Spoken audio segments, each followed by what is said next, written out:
محترم سامعین گرامی السلام علیکم۔ نحمدہ ونصلی علی رسولہ الکریم، اما بعد فاعوذ باللہ من الشیطان الرجیم، بسم اللہ الرحمن الرحیم۔ ماشاءاللہ تمام طلباء اور طالبات نے کافی اچھے انداز میں گفتگو کی سیرت النبی کے اوپر، سن کر دل کو بڑی خوشی ہوئی کہ ماشاءاللہ اساتذہ کرام کی محنت یا پڑھانے والوں کی یا تیار کرنے والوں کی محنت واقعی نظر آ رہی تھی۔ الحمدللہ یہ جو ایک پروگرام ہوا ماشاءاللہ میری نظر کے مطابق اس وقت جو 3 کمپٹیشن تھے، تلاوت کلام پاک کا اور دوسرا نعت رسول مقبول صلی اللہ علیہ وسلم کا، تیسرا تقریری مقابلہ، میری نظر میں سب سے ٹف مقابلہ تقریر کا تھا، جس کو میں پورا نوٹ کرتا رہا۔ تلاوت میں بھی کوئی ایک دوسرے کی ٹکر پر کوئی ایسی ٹکر نہیں تھی جو کوئی ایک دوسرے کو کراس کر پا رہا ہو، جو ایک دوسرے سے آگے بڑھنے میں بہت زیادہ آگے جا رہا ہو، اور نعت میں بھی کوئی اتنی ٹکر نہیں تھی، لیکن البتہ تقریری مقابلے میں کافی زوردار ٹکر تھی۔ تو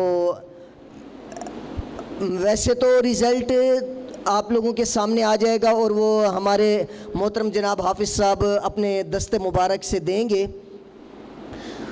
میں ایک چیز آپ حضرات کے سامنے ذکر ضرور کروں گا کہ ہم سب نے جس حوالے سے یا جس موضوع کے اوپر بات کی ہے، اس میں ایک چیز بہت اہم ہوتی ہے، اور وہ ہوتی ہے کہ جو آپ بات کر رہے ہیں جس شخص کے بارے میں اور جس ہستی کے بارے میں آپ بات کر رہے ہیں، ان کا مقام کتنا اونچا ہے کہ قرآن مجید میں ان کے لیے جا بجا ہر انداز میں تعریف کے القاب محمد الرسول اللہ کے بارے میں اللہ نے بیان فرمائے ہیں۔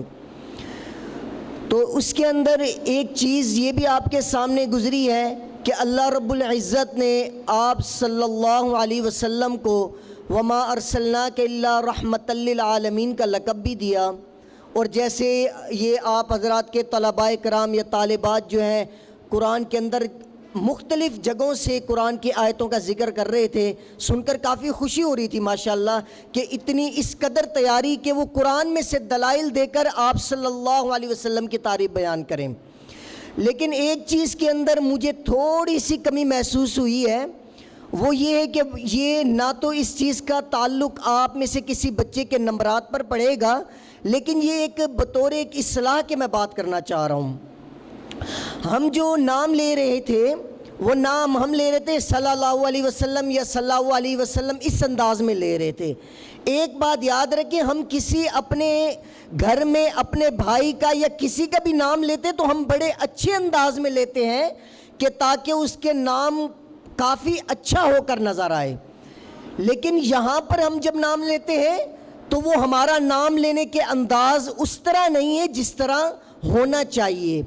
ایک بات یاد رکھیں، آپ کا جو نام لیا جائے وہ اس انداز میں لے کہ آپ کے نام کے اندر ادب بھی نظر آئے، آپ کے نام کے اندر ادب کے ساتھ ساتھ جو ہے نا ایک روب بھی نظر آنا چاہیے۔ کس طرح؟ آپ صلی اللہ علیہ وسلم، یہ ہے طریقہ کار، یہ ہے کہ نام لیا جائے آپ صلی اللہ علیہ وسلم، اس طرح نام لیا جائے۔ کیونکہ دیکھیں ہم کس کا نام لے رہے ہیں۔ میں زیادہ تو گفتگو نہیں، البتہ آپ کو ایک چھوٹی سی بات ذکر کر دیتا ہوں کہ ہم نے آپ لوگوں نے، تمام بچوں نے تقریباً تاریخ کا مطالعہ کیا ہوگا۔ مجھے یاد ہے کہ جب میں عالم کے کورس میں تھا تو جب ہم مدرسے میں پڑھتے تھے تو ہمارے سامنے جو ہے نا آپ صلی اللہ علیہ وسلم کی سیرت کا جو ہے نا نظارہ گیا۔ کتابیں آج بھی ملتی ہیں بازاروں سے، اگر آپ لوگ لینا چاہیں، یہ تھوڑی سی شوق سے منحصر ہوتی ہیں باتیں۔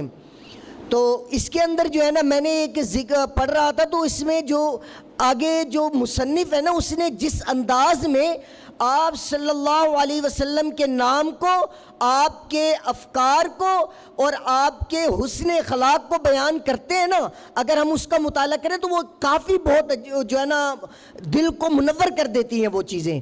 تو اللہ رب العزت آسانی کا معاملہ فرمائے. ہمارے پرنسپل صاحب ذوالفقار شاہد صاحب تشریف لا چکے ہیں, تو انشاءاللہ باقی مزید جو ہے نا وہ آپ حضرات سے اس موضوع پر گفتگو کریں گے. اللہ رب العزت آپ تمام طلباء کرام کو کامیابیوں سے نوازے. بہت خوشی ہوئی. جزاکم اللہ خیر. السلام علیکم.